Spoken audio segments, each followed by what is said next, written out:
Bonjour les amis. Alors, vous savez que récemment, la France a subi une période d'intempéries assez importante et qui justement a impacté beaucoup d'entreprises et certains salariés se sont retrouvés dans l'impossibilité de se rendre sur leur lieu de travail.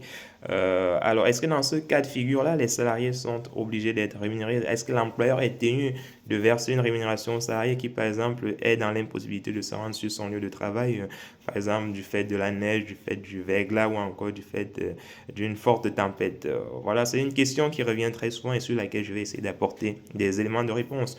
Vous devez savoir que justement en cas de force majeure, comme par exemple en cas d'intempérie, comme ce fut le cas cette semaine, le salarié qui ne peut pas se rendre sur son lieu de travail justement à cause de cette intempérie-là peut travailler depuis son domicile sur l'employeur ou si son poste lui permet de faire du télétravail. À défaut, justement, il peut ne pas se rendre sur son lieu de travail si justement son déplacement s'avère impossible du fait de ces intempéries-là. Alors, que se passe-t-il donc en ce qui concerne sa rémunération?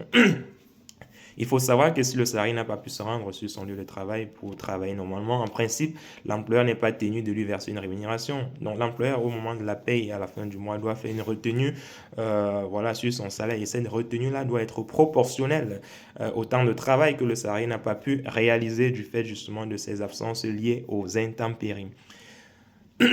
Est-ce qu'il y a une possibilité de rémunérer le salarié? La possibilité demeure. Il faut savoir que l'employeur peut rémunérer le salarié et lui demander justement de récupérer les heures qu'il n'a pas pu réaliser à une période un peu plus tard dans l'année. Ça peut être le mois prochain ou dans plusieurs mois. Donc l'employeur peut effectivement aménager cette possibilité-là pour le salarié. Ou encore l'employeur peut demander au salarié soit de prendre des jours de RTT ou de poser des jours de congés payés. Ça sera vraiment à voir avec le salarié, à la convenance du salarié. Voilà, donc ça, c'est d'autres moyens d'aménagement qui sont prévus pour permettre au salarié d'éviter en fait une perte sur sa rémunération sur le mois considéré.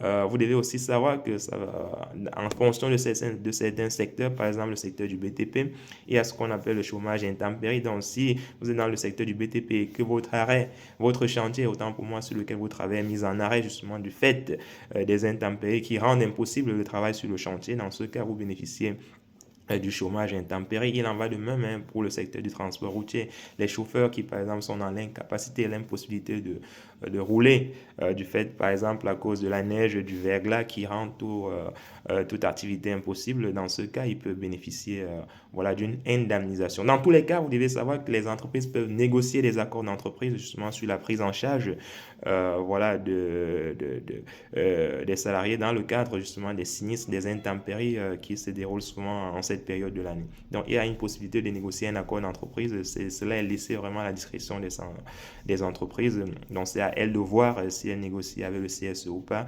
sur cette question-là. Voilà. J'espère que c'est clair pour les amis. Si vous avez des questions sur cette thématique-là, n'hésitez pas à nous les mettre en commentaire. Nous reviendrons dessus dans le cadre de nos prochaines vidéos. On est ensemble, les amis. Portez-vous bien.